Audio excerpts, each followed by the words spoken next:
I train now business owners, and I train them on to succeed.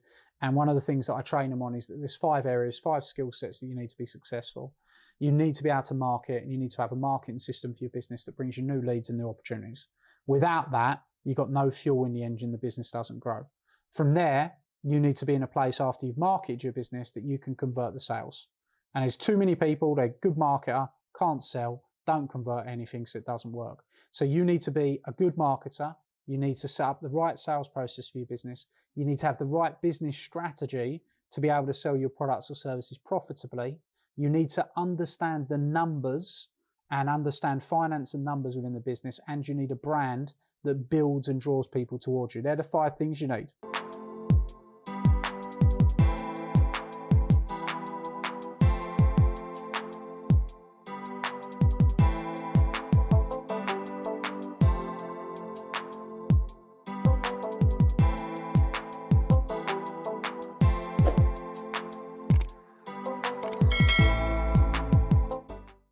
Welcome everyone to the Need to Succeed podcast, right? And this is the podcast where we introduce guests who are absolutely successful and who are absolute winners in their field. And really the aim of this podcast is to show people what successful people have done and what was their need to succeed. Because oftentimes the very thing that some people feel is holding them down is actually the very thing that has driven other people to absolute success. And that is what we're going to be sharing with you on this podcast. And today we have got an absolute gem. We have got someone who has built a business to over 40 million pounds in sales using social media, right? Someone who's built multiple £1 million businesses, someone who sits on the full council. You know, when it really comes to business, social media, and having the right mindset to scale any business, there is no one better. He himself has sat and interviewed some of the biggest personalities on this planet. I am honored and privileged to welcome today to the Need to Succeed podcast, Mr. Adam Stott. How are we, Adam? Very, very well, my friend. Very, very well. Excited. Can't wait to talk to you and share with you and, you know, really help with the podcast. Can't wait to hear it. So, yeah, honestly, mate, it's an absolute pleasure, you know, having you on here. I'm really, really honored as well. Really, really honored because I've had to rush down here today because when I got in touch with yourself to say, look, Adam, here's what we're looking to do. Here's the podcast, you know, here's the idea behind it. I would love to have you on. You know, immediately you said yes straight away. I'm like, here's my diary. You know, here are the dates. When are you free? Like, listen, actually, I'm free tomorrow, and then I'm not free again for however long. I'm like, I'm coming down, right? Perfect. Dropped everything. So, you know, really, really honored and grateful to have you here with me today. Brilliant stuff. Can't wait. Going to be exciting. Awesome stuff. Awesome. So, Adam, we've got a tradition on the podcast, and the very, very first question really is, what does success mean to you? And it's a good question. It's a really good question. I think everybody's definition is different. I feel that success to me is being able to do what you want, when you want, where you want, wherever you want, and just being able to enjoy your life. I think success to me is to be able to have choices and to really be able to enjoy your choices, to live a life at a different level. I think that a lot of people in this world, unfortunately, don't have those choices. And for me, success has never just been about make more money, because money for me is a way of keeping score. Money is the numbers, the metrics that tell you whether you are successful in your endeavors, in your business, in your pursuits. But actually the choices to be able to go and do what you want, to go on holiday where you want, to buy the car you want, to get any clothes that you want, to be able to take time off, to go and do the school run, to be able to do whatever you want and have those choices. I'm now in a privileged position to be able to do what I want. You know, and look, there's levels of that. You know, I've been successful and been very successful, but I'm not taking private jets everywhere just yet, right? So there is obviously levels of that, you know, and you continue, but that's not necessarily on my agenda, right? I have done that in the past, but I don't do it everywhere. Yeah. Do you understand what I mean? 100%. And I think that, you know, you have to, and now I'm in a nice place in my life where I get to have and do what I want, which I think is really cool. And for me, that is the definition of success. Yeah, that's great. Such a great answer as well, because I also believe in that. I think, you know, you can be successful in so many different things. And when people talk about success, a lot of times we just go to monetary success. You know, but success could be in a relationship. You know, it could be, you know, someone who's just won the World Cup, for example. You know, that is massive success. And it's not necessarily tied to how much money they've made, but it's just that I've won. Absolutely. And success in different areas of life. Obviously, the relationship you're in, you want to be happy, you want to be enjoying that, you want to be, you know, and there's success in that area, there's success in money, there's success in, you know, your competitiveness, your growth and different areas. But I think for me, overall success is being able to have choice and freedom of what you want to do. Absolutely. I couldn't agree more. I couldn't agree more. So what I'd like to do now is really get to understand you a bit more. Yeah. All right. Just to understand how, you know, someone like yourself have got to where you are today. So let's just take it back to 5 years ago when you were a young boy. 5 years. 5 years. You know, but who was Adam? Who was Adam when he was, you know, when he was back in school, for example? Oh, right. 5 years ago. We're going back, unfortunately, what now, you know, 25 years ago, I think. And I think actually the first question that you asked links directly to this question, right? So everybody's definition of success, no doubt, is different. And I think that your circumstances, where you grew up, the things that you did, where you've been, is you're always trying to further yourself, develop yourself and grow yourself. So if you're furthering yourself, developing yourself and growing yourself, like say somebody else, somebody that started out with money, maybe they had wealthy parents, they had someone around them, then maybe to them, freedom and choices is not the most important thing because they probably grew up with that, right? So to them, their definition of success, I think, is directly linked to where you actually come from in the beginning, right? And for me, my background is growing up. I went through a period of being in a place where my family had everything. We went to private schools, we were wealthy. And then when I was about 10 years old, it all got taken away. So I think I was in a place where I had, when I was younger, where, you know, I lived in a lovely house, we had lovely cars, we went to private schools, we had everything, right? And had a very nice, settled upbringing. And then all of that got taken away. My family, unfortunately, at that stage lost, you know, everything in a recession. And then all of a sudden, I didn't have those choices anymore. And I think that link, that's why the two questions link, etc. So when I was at school, you know, I'm at 10 years old, I moved from a private school. I remember going to the first day of school wearing a cap with a briefcase into a rough school. And straight away I realised, actually, you better take off that cap, get rid of that briefcase because we're going to have to mix it in a different way here, right? And I remember just being in a very, very, very different place. And, you know, that was kind of where I was at. And I loved it, to be fair, because, you know, I made lots of friends. I settled into that environment and, you know, I had a lovely, I can't really moan about my upbringing or anything like that. Just that I probably went from having choices to having a lack of choices. And then as I grew up and I went through school, you know, what I think really happened with me, and there might be some people that are watching in the same kind of boat. I'm a creative person. I'm somebody that likes innovation. I'm somebody that likes to take action. I'm somebody that's fairly impulsive at times. I'm somebody that really is keen to drive on, make decisions and do things. And I think as I moved into school, I didn't fit into that environment at all, right? So the school environment that I went in, I think I was very quickly labelled as somebody that was thick because my attention span was short.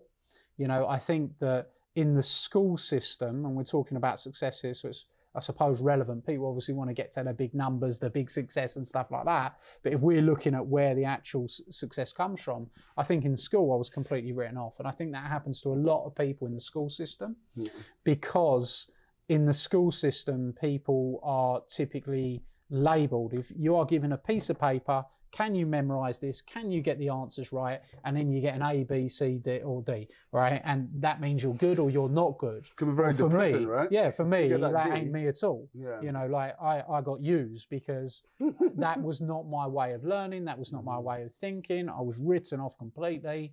So what did I do? You know, and this comes back to your, you know, if you look at your hierarchy of needs and things, people need to feel significant. So what did I do? I played the fool, I played up, I was an idiot, you know, and, you know, I was naughty and I just did everything I could to to actually have friends and be popular rather than really caring about school. And just play into that kind of stereotype. They kind of put you into a box, so you thought, you know what, actually people find this a little bit funny, so let me just lean into that a bit more. So I was the worst student you've ever had at school. Anybody that's watching this that knows me at school, like often people will reach out to me and stuff, especially after I did the TV program. I did Rich House Poor House twice, and actually I did £1 Million Motors. So after I did those TV programs, I had people reaching out to me at school. They're like, oh my God, what happened to you? Because I was just a menace, right? And they couldn't believe it. Like girls that I went to school with or boys that I went to school with couldn't believe the change. Absolutely. And that's really kind of the crux of what I want to understand. Like, how does someone, like what you mentioned, being at school, actually get to where you are today? But just taking it back to, you know, you said you grew up and you were comfortable, you guys had everything, private school, all of that. Something happened. Yeah. Like, what actually happened, and were you able to really comprehend what happened at the age of 10? I don't think I was able to comprehend exactly what happened, but there's a few things that I remember, right? So the first thing I remember is that after we, as a family, lost everything, right? I.e. the houses, the cars, the money. The one thing that we had left, it was me and my two brothers, the one thing that we had left was a transport caff that my mum got given in the divorce. And we had to go and live in the back of a transport caff in a 2-bedroom, tiny bungalow, greasy, horrible bungalow. And I remember turning up there that day and I just thought like, oh my God, what has happened? Why do we now live here? Because I'd gone from being, you know, a well-off kid to being a very poor kid, you know, straight away. And I was embarrassed. And it was just like, it was a bit of a jolt to the system. And I remember that. But then I watched my mum run a transport caff and raise me and my two brothers, working every hour possible to kind of rebuild. And she worked very, very, very, very hard. And she was very driven. And my mum just literally rebuilt our lives to the point where, you know, 6-7 years later, we were comfortable again. And that was fairly comfortable again, which was great. And, you know, my dad, who had gone bankrupt, I watched my dad have to work for 15 to 20 years nearly to rebuild himself. So I've seen people, I've been in the environment where we've had everything, lost it all, and had nothing. And, you know, it's always interesting. So when you talk about money, you know, some people like talk about money being, like a lot of people have associations to money. So we'll take an association, just a common one.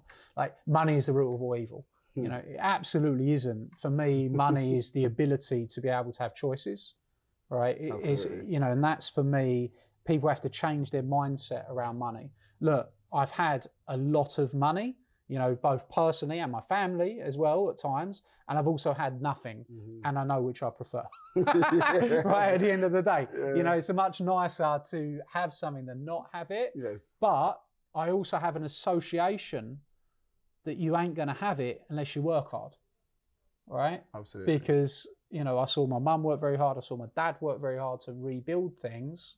And I also remember at that time, it's another thing that I remember at the time, I had a friend when I was about 11 that was a lovely lad that I met at this new school. Great guy, and actually he's done actually pretty well. He's in America now. And I remember going to his house at the weekends, and we used to go to his house. So I used to go from my greasy transport caff to go into my friend's house. And at his house, he had 3 acres. He had tennis courts out the back. He had a swimming pool. He had a beautiful place to live. And it was just like, I loved being there. So this was one of your friends from your private school? No, not from my private school. It was actually from the new school I ended up going to. And he was in they had a great place. And I always remember, it's like, I want that. You know, that's what I want. And I think that imprinted something on me that said, you know what? And this is the interesting thing. The reason I did Rich House, Poor House is when they said to me, Adam, the lady that you're going to be doing it with, she's got children. And she's like, you know, and you're not swapping with children. Do you want to do that? I said, absolutely. Because I think for me, if you're going to inspire somebody, the environment is a big part of it. Now, you can't aim for things you've never seen. So if you've never seen it, you don't really know it. You might have seen it on an Instagram post, you might have seen it on a YouTube video, you might have seen it whatever. But if you've never experienced it, you don't really know it. No. Right? So I said, well, when we do the swap, you know, in the video they did on this Rich House, Poor House, is one of the little girls, she never had a staircase. So in my house, she's running up and down the stairs, biggest smile on her face. Mummy, we've got a staircase. Mummy, we've got a staircase.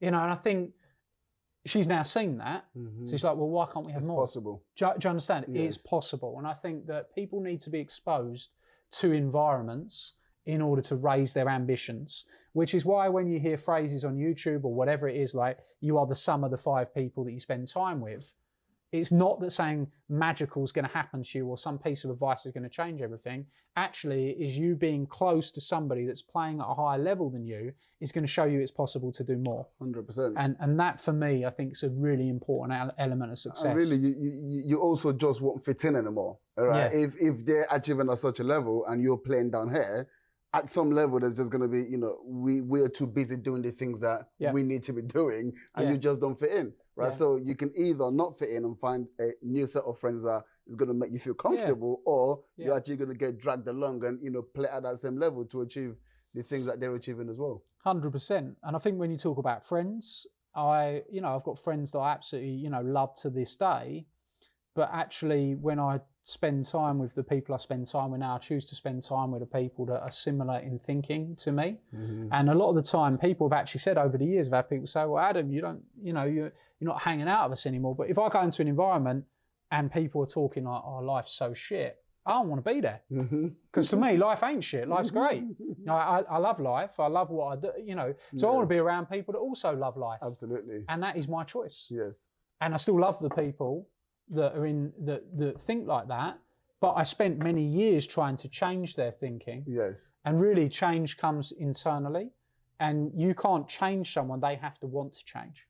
Brilliant. Did you make that connection that when you were, obviously you had this friend who, you know, really kind of opened your eyes to what was possible, what you wanted, and at the same time you were seeing your mom just go through not difficulty but just working really hard. Were you able to make that connection, or how were you feeling at that time, seeing your mum work so hard? Truthfully, if I'm being brutally truthful, I didn't care then.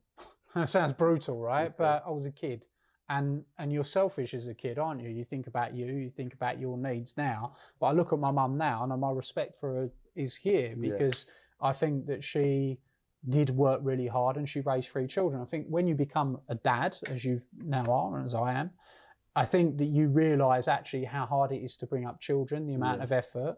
I think you don't realise that as a kid. You don't actually realise what you've been given and how much support you're getting. So I can't lie and say, oh, I thought, oh, mum, you worked hard. I didn't. I wasn't mature enough to actually realise that she was working that hard and bringing 3 children up. But now I realise it, and my respect for my mum increased greatly. So were there not periods where, you know, maybe she was working, or you had some things that you had to do at school, for example, and maybe she couldn't attend those things, or did she always make sure she was there for everything, irrespective of how hard she was working? No, not at all. She, you know, she had to make choices, and that's the problem. And that's what I said again. She had to make choices where she couldn't do certain things, or couldn't buy certain things, or we couldn't have certain things, or, you know, couldn't go certain places, or whatever. But that she did try, no doubt. But obviously, you go through, when you have a lack of money, you have a lack of choices. When you have a lack of money, you have a lack of freedom.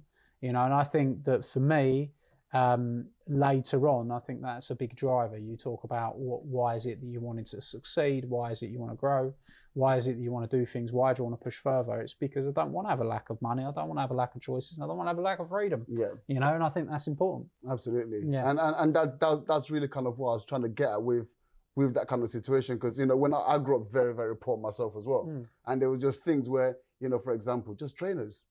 Right? You see your friends, they're coming to school, they got these lovely, nice trainers. And, you know, it gets to a point where you don't even ask, because you kind of understand we're not in that situation, right? If I ask, you know, I'm either going to get shouted at just because, not because they're angry at me, but because they're also frustrated that they can't give me those things, right? So, but you realize these things as a kid, like, you know, there is a difference, and you know, it kind of imprints something in you. Now, it can go 2 ways, you know, because I've also got friends who, you know, they've been in that situation and they just decided to sort of give up on life, you know, but successful people have a different kind of viewpoint on that. What were you thinking in those moments? I think it creates independence eventually. And I think that again, something, you know, that's in my background is I moved out when I was 15. All right. Very, very young. And that created that independence for me, you know, and I knew that I needed to, and actually when I moved out at 15, initially when I moved out at 15, it's because I didn't get along with my mum, because we were battling exactly the way you've just said. And then when I spent time with my dad, I didn't get along with my dad and the family he was with. So my dad had this flat and he was like, Adam, just go and live there. Like, you go and live there, you know, you can pay some rent, you'll have to do some work. So I went out, got This is at 15? Yeah, at 15. And then I lived there to the point where I was about 16 and a half. Then I went and moved in with a friend. So I was literally from the age of 15, wow, independent. Which is funny now because it's funny now because some people often, because I delegate a lot, which is what happens as you get to the point where you can do more, is people presume that I can't do certain things. Yes. Like, it's funny. So I've had girlfriends in the past say to me, he's like, oh, you don't know how to cook. What are you on about? I've been cooking for myself since 15. You don't use a washing machine. Yeah, I do. I just prefer not to use a washing machine. You know, like, I prefer to get somebody else to do that, right? Leverage. People can think, what a wanker. But it's like literally, you know. Leverage. Yeah, exactly. Leverage, whatever. But yeah, anyhow. So I moved out very young, got jobs, and then that's when I had serious lack. So if I thought I was poor living at home, now I'm really poor. Because now I can't eat the food I want to eat. You know, that's where I actually realised actually, do you know what? If you want to do things, you're going to have to work harder, you're going to have to make more money, you're going to have to work longer, because now you're in the real world. And I think I got into the real world very young. So you were having to pay rent at 16? Yeah. And, you know, and then pay electric and gas and everything else like that. And, you know, it was just from a very, very young age. I think generally, if we go down the traditional route, you probably don't get to that stage until you're 21. Once you've gone to uni, you've left uni, and that's when you start realizing actually there's this reality to rent and bills and all this sort of thing. So at 16, you kind of had to go through this already. Yeah, I went through that, and then I renting out rooms to have friends with live with me. So all my little rogue friends that were also not getting on with their people at home, it was like, go and live with Adam. You've got another room there, we'll pay some rent there. And I just sort of scrambled together and, you know, got different jobs and tried to work my way up to being in a place where I could do more. And I was lucky, fortunate, but whatever you want to call it, to find something at that stage that I was good at. And I'd never been good at anything before. You know, when I was 17, 18, can't remember the exactly. I was fortunate to get an opportunity in a sales role. And this sales role, at the time, I'd been working dead-end jobs, building jobs. I'd even had a stint at KFC. Oh, getting laid bare on Ibrahim's podcast, right?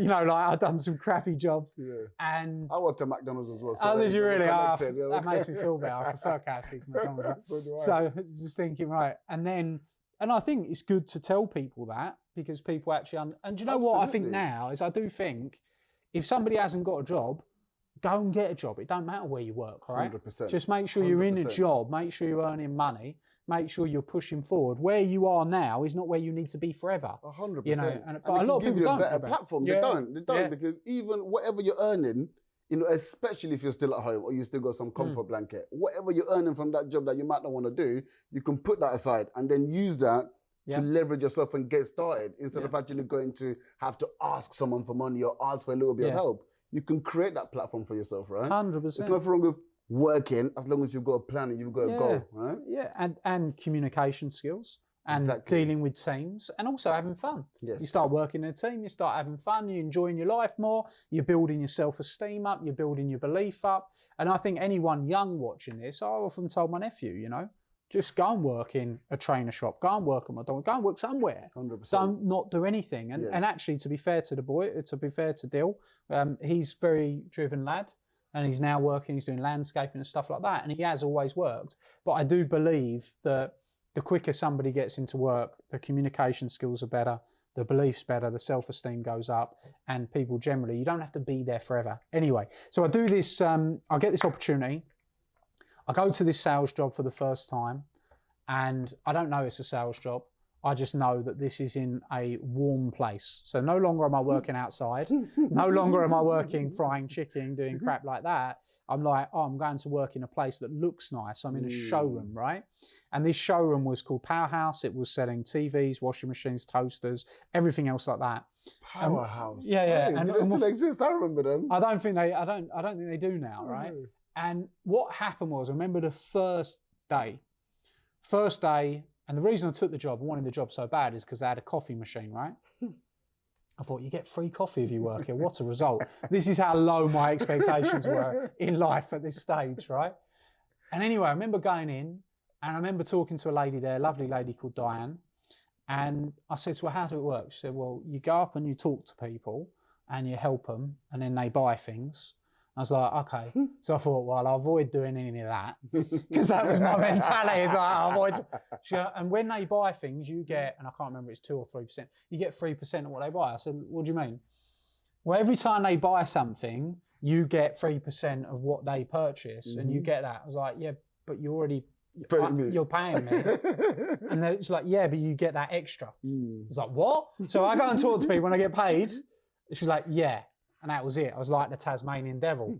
I was just running around, talking to people, getting my 3%, It's just like, I love this.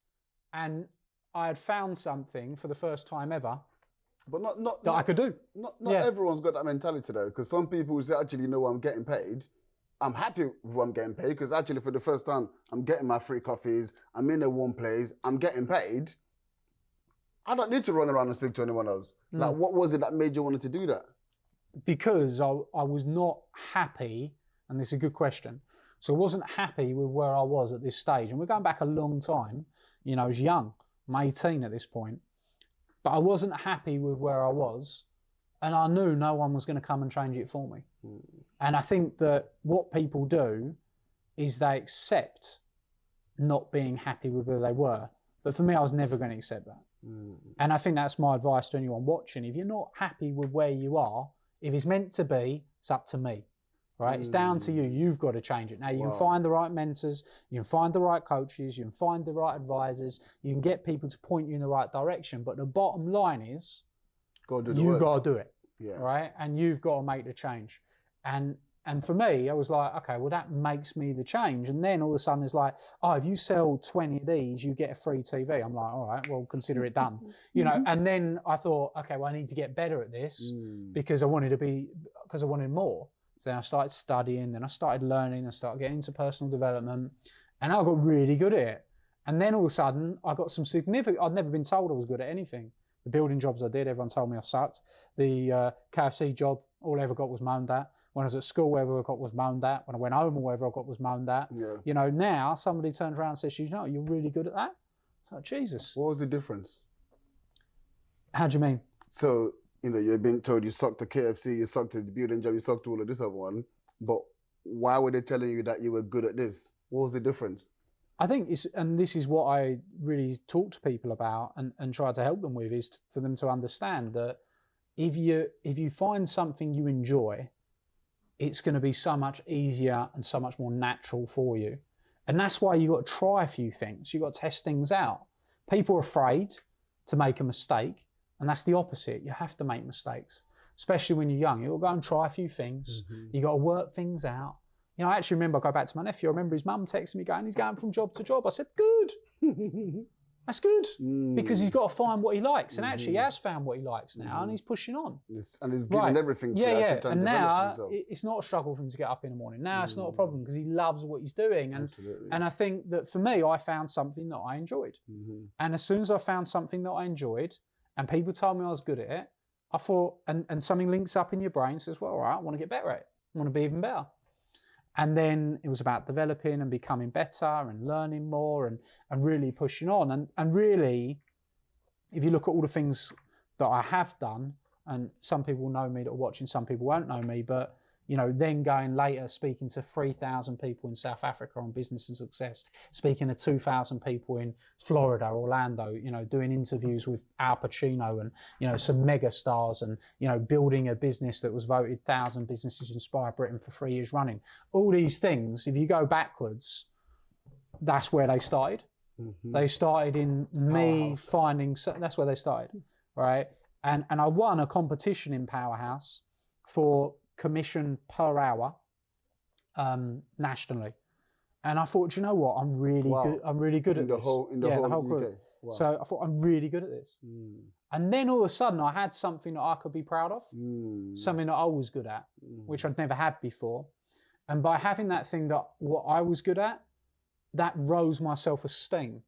And I think that that's a problem for a lot of people, is if they haven't found something they enjoy doing, if they haven't found something they're good at, their self-esteem stays low. But when you get something you're good at, you build up. And you're like, I'm good at this. This is great. Wow. You know, and that starts off a pattern of being able to push forward. And that's exactly what happened to me. That's incredible, man. That actually made me, I don't know what just happened to my body then, but you just really kind of saying that you found something that you were good at, and then your self-esteem raised, right? But you only found that because you were taking risk. You know, I didn't like this job, I don't like that job, I don't like that job. And then you found one, and then you gave it everything. Like you said, you went into personal developments to actually really get good at it. And then once you got really good at it, you started getting acknowledgement from it, and that made you realize, actually, I am really good at something. This is the thing. This is the thing. This is who I am. This is what I'm good at. And I then said, and it's actually funny, I then said, right, how do I become the very, very, very best at this? So I became obsessed. So I'll tell you what happened next is, and this is the problem, sometimes when you get really good at something, and I've had many moments like this in my life, and now I'm much more of a measured person. But sometimes you get good saying, your ego gets out of control.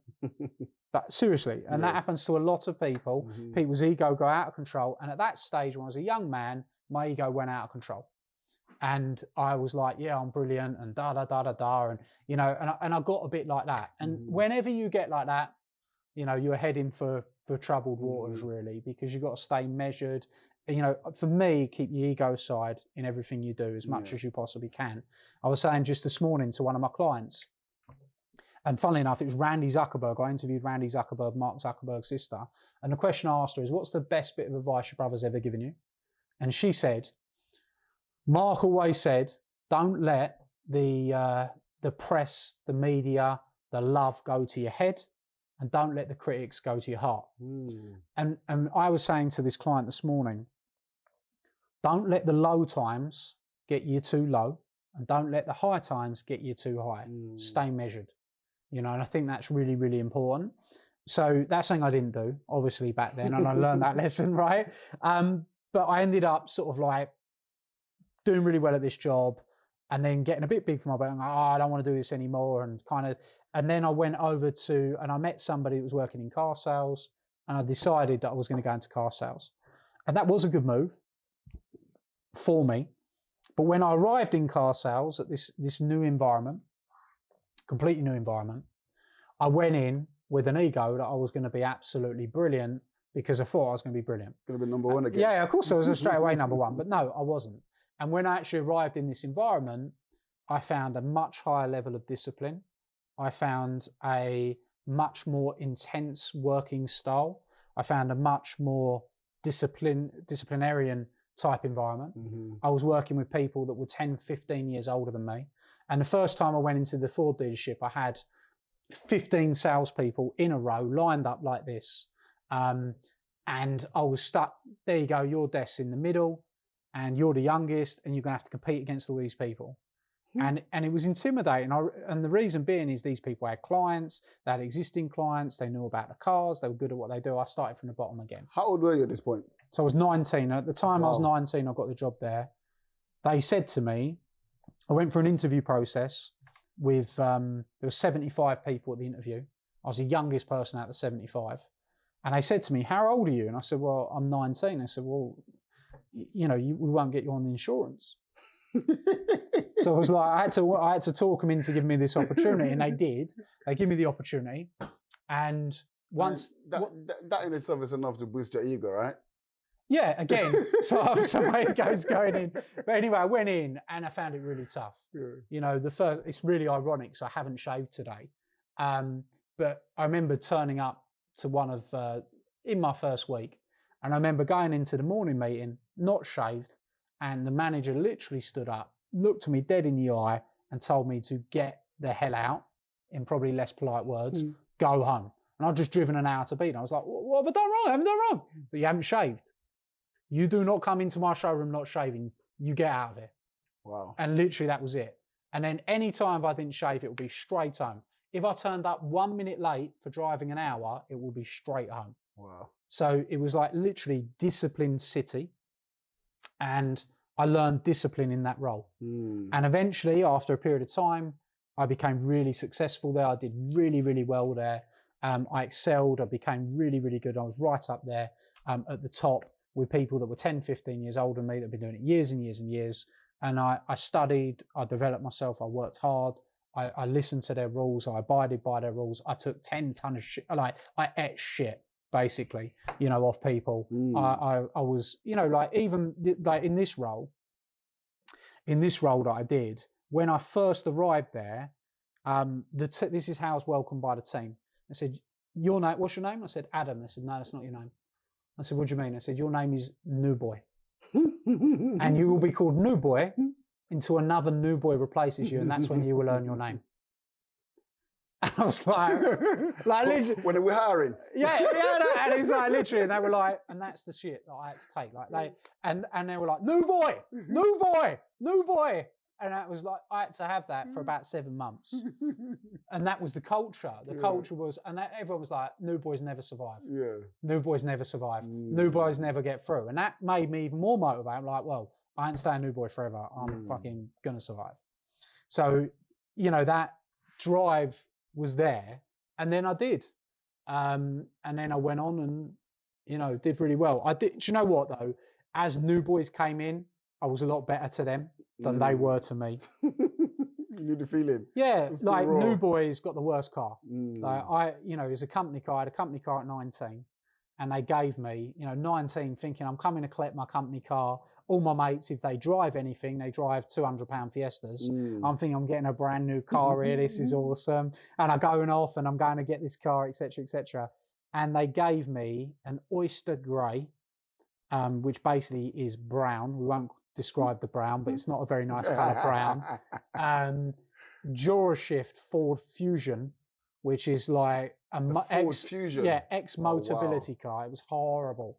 I like, you drive that. But I was still happy because I had a brand new car, you know. You know, and anyway, I did well there. I built up there, and you know, again, that carved me with discipline. Yeah, there's a few things that you've repeated it now. Even at Powerhouse, you said, you know, I went to get personal development. You know, now you just said I studied, I developed myself. Why was that so important? Because I am competitive. I'm competitive by nature. I don't like losing. It's just the way I am. Yeah. You know, if you play me at Monopoly, you'll find out. Right? You know, he's like, I don't like losing, and I was losing. I never went in and went straight to number one, and I think that's what a lot of people get wrong. They think that when they get the opportunity, they should, you know, they feel like they've got a right to be top, or a right to be good, or a right to a better car. No, everything you have to earn. And for me, the support often wasn't there, the training often wasn't there. So I took that into my own hands, and I was like, so I remember being at Ford specifically, really struggling, having everybody else around me finding it easier. And I remember, I'll tell you what I felt like, is my memory was really against me at Ford. I still had at this stage a very forgetfulness in me, unorganized in me. I was good with the clients, but I was unorganized. I was forgetful. I had lots of problems with remembering things. I had bad time management. I had bad discipline. I had lots of things. I was just, and the boss there used to say, Adam, you're a diamond, but you're a very rough one. You're still in the ground. We've got to pull you out. We've got to polish you up, and it's going to take a long time. And it's true. That's how I was. And for me, I wasn't getting success fast enough. So I started reading, and for me, I became obsessed with sales. I read every single sales book there was. I started going on courses and seminars and listening to people and spending time with the good people because I wanted to get better. And, you know, week by week, month by month, year by year, I did. And eventually I was at the top, but it took a build up to get there. 100%. That's, you know, nothing is easy. No. I think in this sort of 21st century, especially with Instagram, social media, you know, a lot of people tend to show their successes. And if you're just watching from afar, it seems like, you know, yesterday they were here and today now they're all the way up there. But it's never really that way. Like there's a journey, and only really people who take the time to develop themselves are going to get there, right? It's 100%. Not easy. You know, you're not, and again, we're talking about sales here, and that was the beginning for me. But as when I started a business, then you need to learn marketing, you need to learn branding, you need to learn business strategy, you need to learn finance, and there's other areas that you need to become sharp in. But I would say the ground basic skill is like nobody succeeds in business unless you can sell.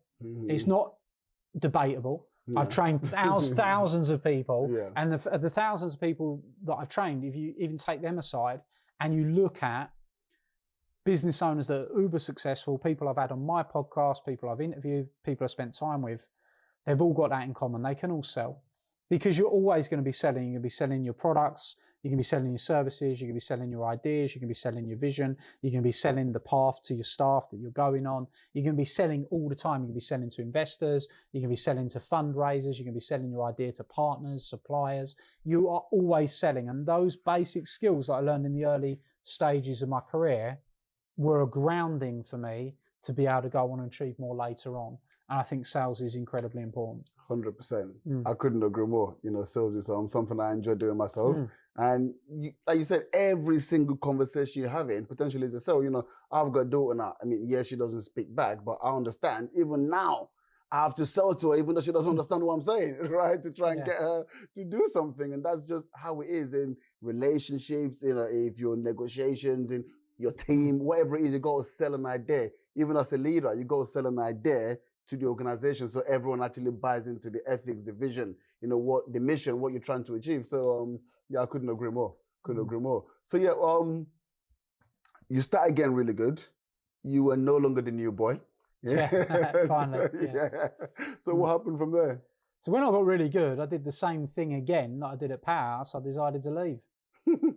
And, you know, I think it was just challenge for me is can you get to the top? And when I did, I just wanted to go and take the next challenge. Yeah. And that's exactly what I did. And I got an opportunity to go and work for a company called AMS, which was Alan Sugar's company, leasing private jets. And I went there and I spent a bit of time there and I worked there for a little while and I didn't enjoy it. And it seemed very... because of blood sugar or just... No, not because of him. I mean, I barely had anything to do with him. I met him probably 2 or 3 times while I was at the company, once or twice. I was working for Daniel Sugar, his son, and it was great. There was no complaints about them, but I was too far removed from the cut and thrust that I'd loved and become used to. I was seeing 7 to 10 customers a day at Ford. I was loving it. I was enjoying dealing with the customers, enjoying the cut and thrust of being in that environment, being around other people. And I went into a room at AMS with 3 other people and you were cold calling, prospecting. And I just didn't like it as much. So I decided to move on from there and I got a job at BMW and I went on a whole new journey there, you know, and really without going deep into that journey, you know, what I learned there was about customer relationships. How do you build really good relationships? At Ford, it was how do you sell products? How do you get them out the door? At BMW, it was how do you build relationships? And really now, from the skills that I'd got from these different roles, I now had discipline. I now was organized. I was good at my timekeeping, different things like that. I was really driven and now I had good customer relationships and I did very well at BMW. And I got to the point where I was still a young guy.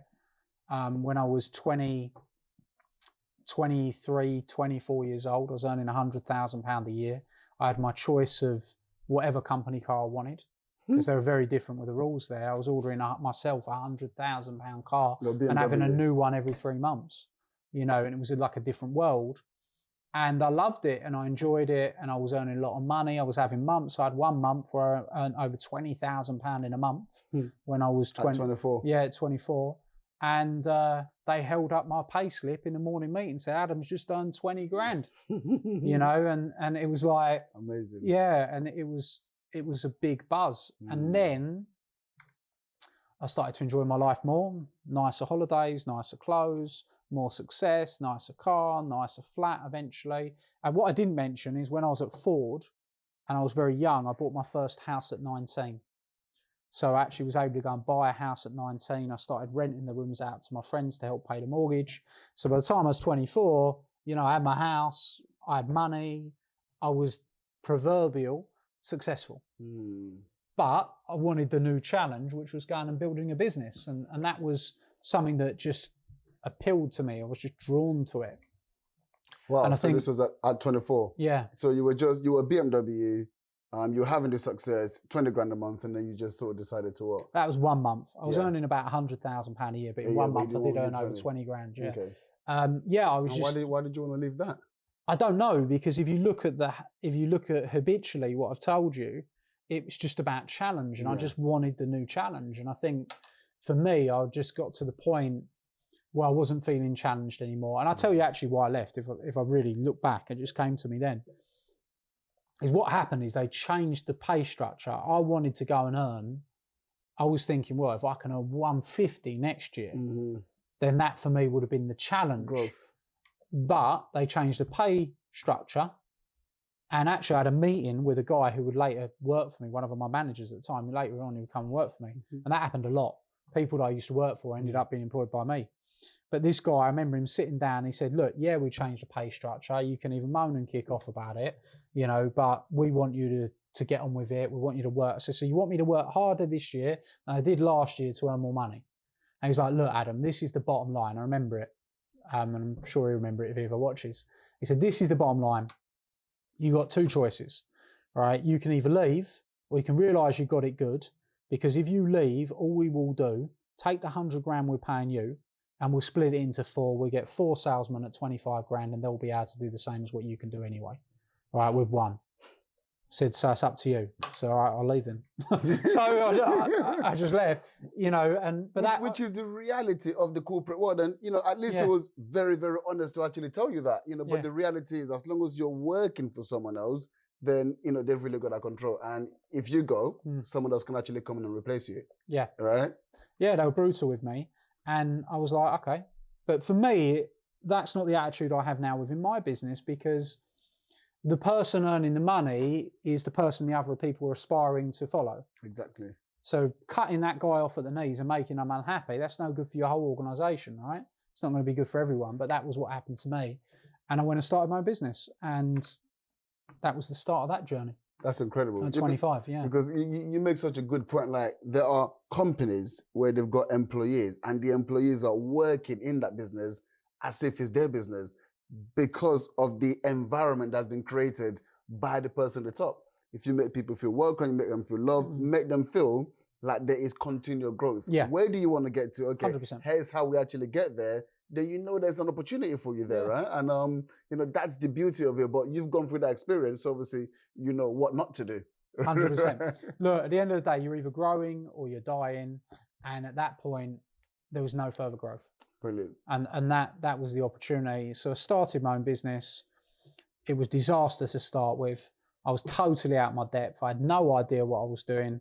I had no idea really that I train now business owners, and I train them on to succeed. And one of the things that I train them on is that there's 5 areas, 5 skill sets that you need to be successful. You need to be able to market, and you need to have a marketing system for your business that brings you new leads and new opportunities. Without that, you've got no fuel in the engine, the business doesn't grow. From there, you need to be in a place after you've marketed your business that you can convert the sales. And there's too many people, they're good marketer, can't sell, don't convert anything, so it doesn't work. So you need to be a good marketer. You need to set up the right sales process for your business. You need to have the right business strategy to be able to sell your products or services profitably. You need to understand the numbers and understand finance and numbers within the business. And you need a brand that builds and draws people towards you. They're the 5 things you need. At this point, I didn't have any, all right, including the marketing. The only thing I could do was sell, and that was it. So I was lost at the beginning. And it was the biggest challenge ever, because when you're working for someone else, you've got a challenge, you try to achieve the challenge, you grow, you do your thing, and eventually you get there. But with business, the challenge is never ending, right? You've got problems here, you've got problems there, you have all these different problems. So for me, I actually enjoyed it. The first 2 years were disastrous. I worked very, very hard for not a lot of money, struggled by, realised I was a terrible manager, I was terrible at building people up, I was terrible at teams. I had so many weaknesses when I started, it was just ridiculous. You're really good at business. Pardon? So you're really good at business. No, then I was bad, right? And look, at the end of the day, this is the thing. You can only learn, in my mind, from people that walk the path and actually made the mistakes.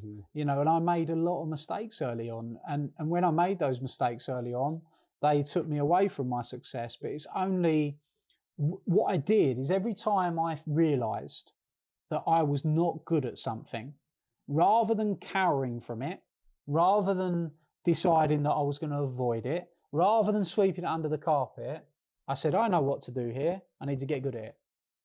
So if I was a terrible manager, which I was, I went out and I read 20 books on management. I went out and I studied and I took courses on management, right? That's what I decided to do. If I realised that I wasn't great with people, I looked at how to motivate people. I read books on how to motivate people, and I started to learn that area. If I realised that I wasn't good at marketing, I got obsessed with marketing. I took every course in the world. I travelled all over the world to master it, and it was critical. When I wasn't good at numbers, I employed the best finance people around me and I learned from them. I picked their brain. I got to know exactly what they were doing. And it's a resourcefulness that when you start in business, you're not going to be good at everything, but you have a choice, right? You either decide that you're going to get good at it and you learn it, or you ignore it and you suffer because of it. Wow. So it took me a long time.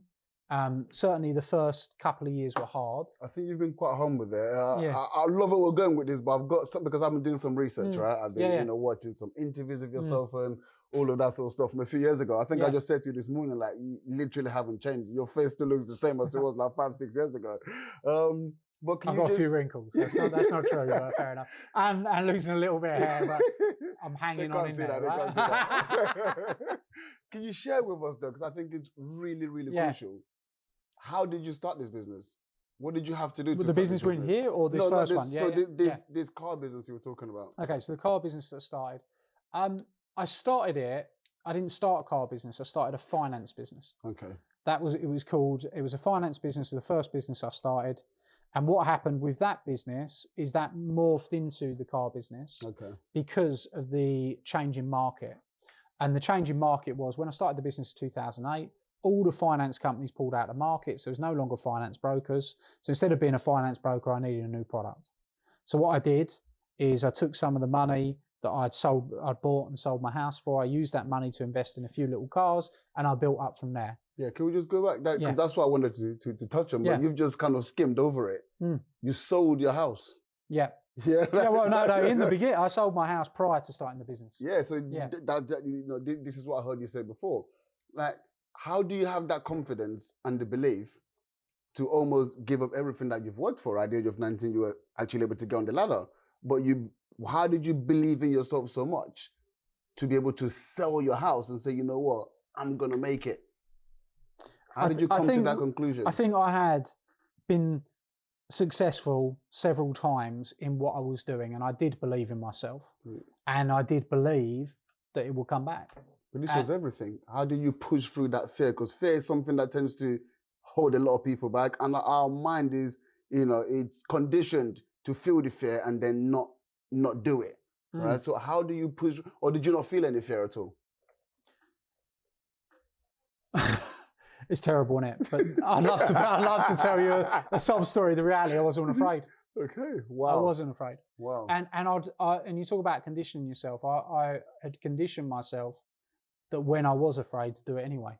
Wow. And I think through the development I've done, I remember one of the things I was afraid of. I had a fear of flying when I was younger because I had a really bad flight. Not young, but probably when I was about 22 or something like that. I remember reading Feel the Fear and Do It Anyway. I read that book. I read loads of books around fear. But I just felt that this was the path that I was on. Now, this is the interesting thing, because where we were going is what actually happened is the first year or two, all the money I invested, everything that I invested, everything I put into it, it ended up disappearing. So I had no money. I had no house anymore. I had nothing left. I'd gambled it all on this business. I felt fear then. Right, but I didn't feel fear when I was doing it. Then I was like, shit, you know. But then left. my actual fear, the real fear, was not around the money I'd lost, because money is just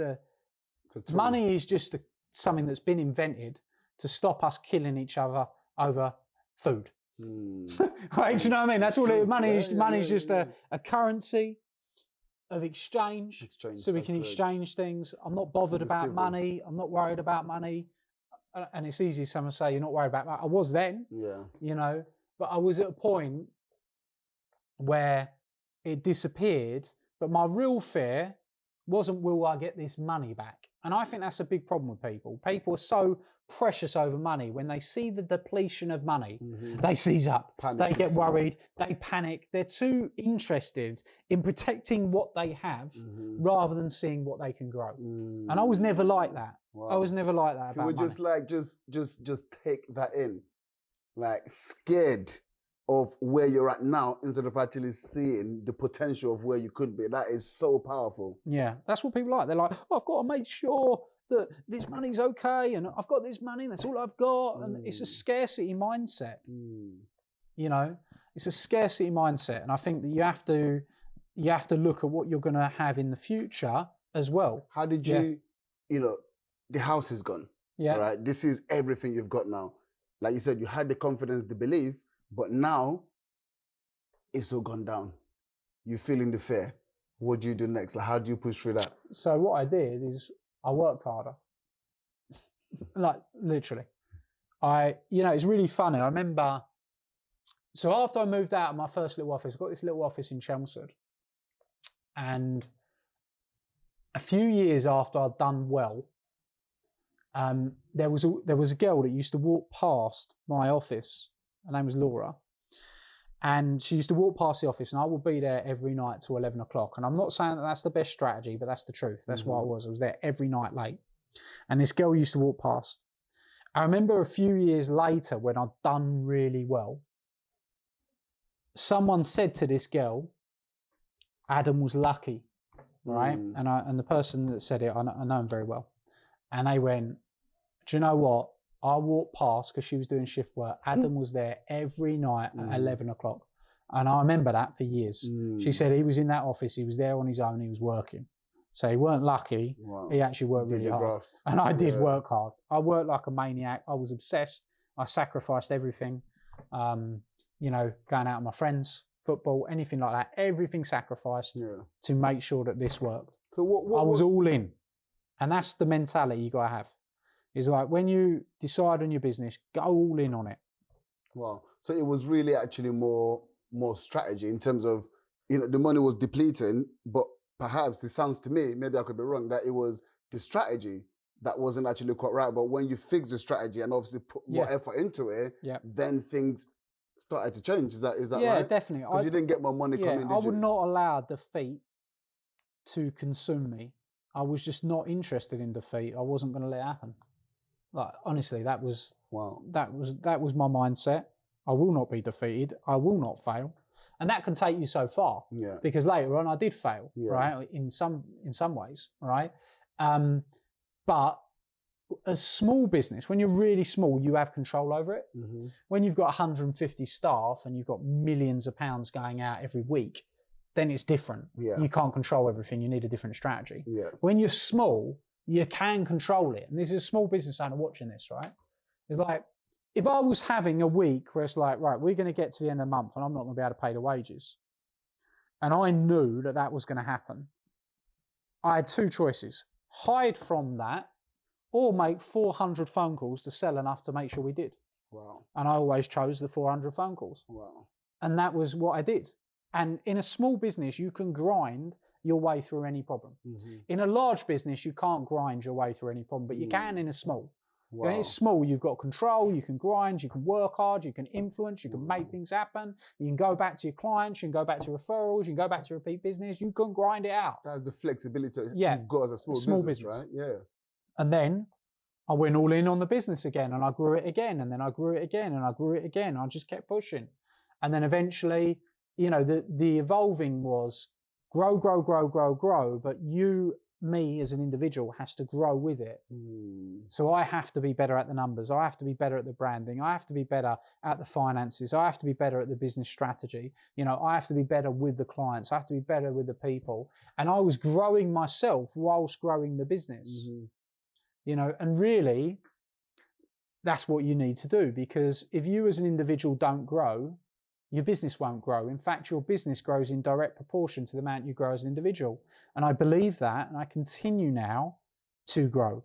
Like now, I still am growing all the time. I'm learning all the time. I'm open-minded.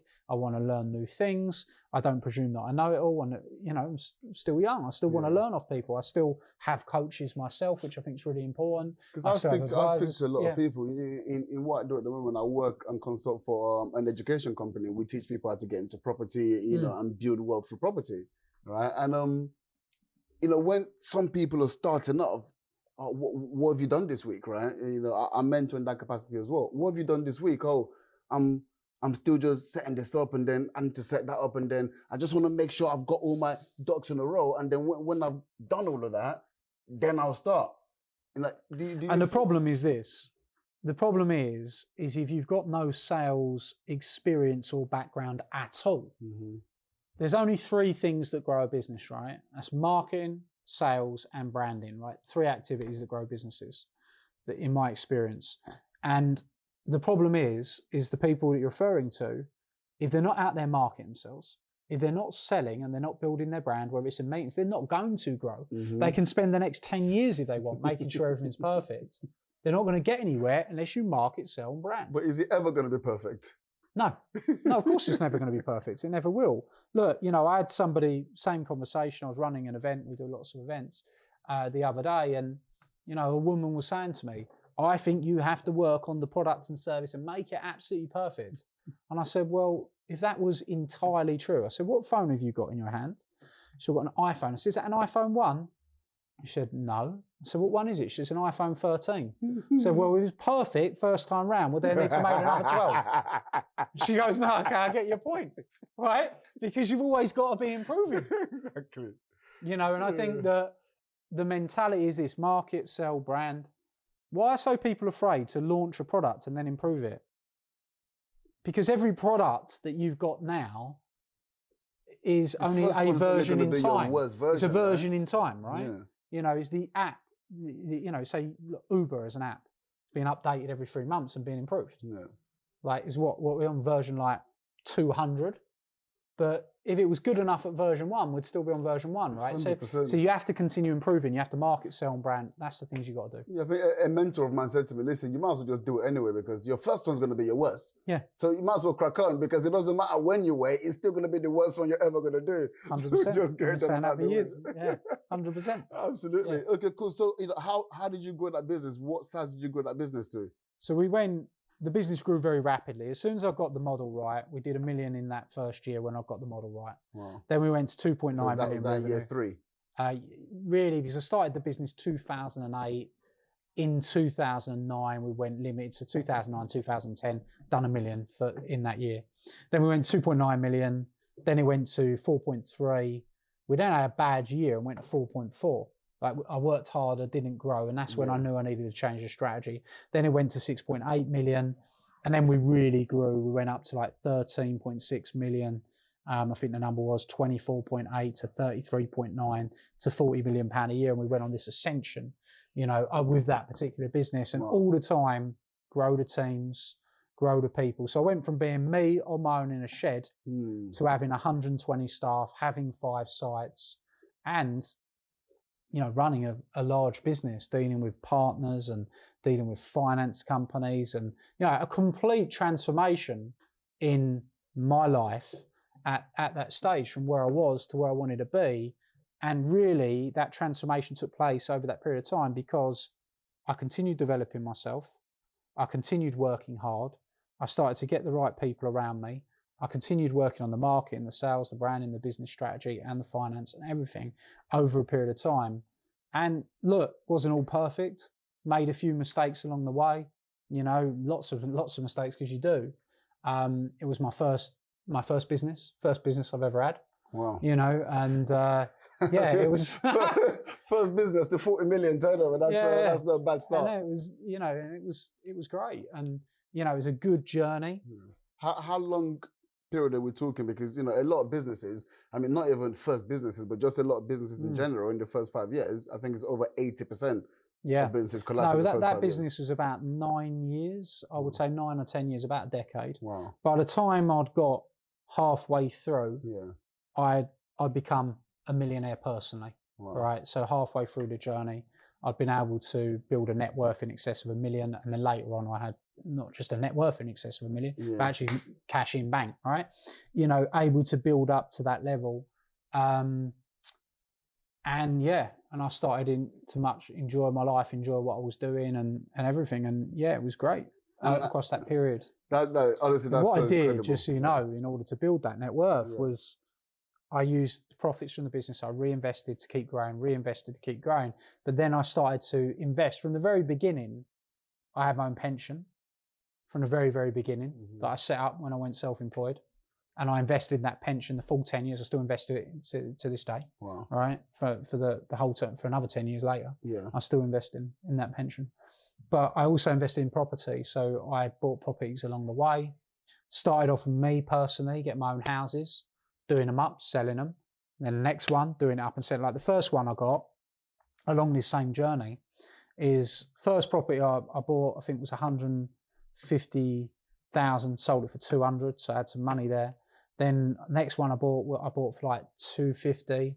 I sold that for 375. So I had a good win there.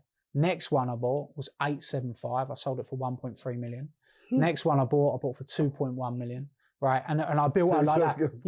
Just get big and reinvest. I like this. Let me get a little bit the more. profit, and then I bought other houses. I did some property portfolio stuff where I bought some properties in other locations. Yeah. I also bought properties and showrooms, commercial properties as well that I bought. And I did that alongside growing that business. That's brilliant. I mean, obviously, I'm massively into property myself. Like, why did you choose property as an asset class to go into? Well, I did invest in shares as well, and I invested in pension. Okay. So I had pension, I had shares, I had property, and I was already invested in business, so I didn't really see that there were too many more to consider. Right, to be honest, I was, let me just cover all the... exactly. Well, that was it, right? Brilliant. And, so I realised that investing, and then what I did is started to separate business and personal, because a lot of people don't do that. And I'd write advisors like, Adam, you have to look after yourself personally. You have to create wealth for yourself personally as well for the business. Wow. And I started to do that at that stage. What do you mean by that? A lot of people that run businesses, their wealth is intrinsically linked to that business. But if it is linked to that business, if anything happens with that business or anything goes wrong with that business, you lose all your wealth. So you go from being wealthy to having nothing because you had everything in your business. So you have to create personal wealth and you have to create business wealth. So does that mean then that you have to be willing to pull up more money, even if you're going to pay more taxes? It's the same. Even if you were in a job, right? Yeah. So let's say I was running that company. Let's say at times I was earning $250,000 a year, $500,000 a year, whatever. Yeah. Now, when I take that money and that dividends and what I'm paid for being the owner of that business, I can leave that in the bank. I can not take it. I've got an option to leave it in the bank. I've got an option to not take it, or I've got an option to invest it. So I took my salary and I invested it. That's what I did.